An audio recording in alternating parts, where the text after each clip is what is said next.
ਵਾਲੇਕੁਮ ਸਾਰਿਆਂ ਨੇ ਇੱਕ ਨਵੀਂ ਵੀਡੀਓ ਵਿੱਚ ਤੇ ਅੱਜ ਮੈਂ ਕਾਲਜ ਵਾਸਤੇ ਤਿਆਰ ਹੋ ਰਿਹਾ ਸੀਗਾ।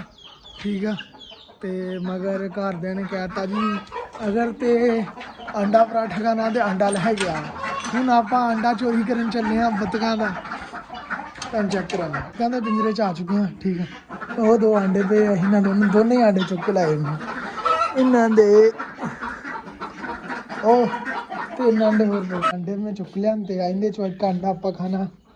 ठीक है ते बई आपा शैफ भी हाँ। आपा हुण अपने लिए परौठा पका रहे हैं। एक वो पिया एक आ पकान लगे आपा। लो बई अपना बहादुर घोड़ा भी इत्थे खड़ा वा, मारखोर भी खड़ा वा ते चीता भी खड़ा वा। ते हुण देखदे आ मारखोर या चीता। मेरा इरादा कि चीता लैके जावां। ठीक है ओके हो गया चीते नूं लैके जाइए आपां ते मारखोर फिलहाल आके खड़ा वा ते इहनूं कल परसों तक खड़ांगे आपां।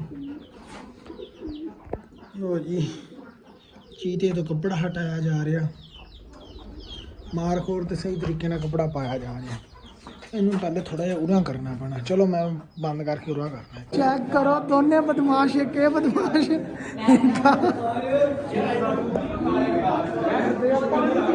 चेक करो। लो भाई असा पानी पीने तो बाद तिन्ने जने वापस जा रहे हैं। साडा यार हीरो हीरो से मिलो। नहीं यार हीरो का बराबर नहीं है। मैं तेन कहूँगा उधर बनाइए पट्ठे पाली उठ फड़ के बननी।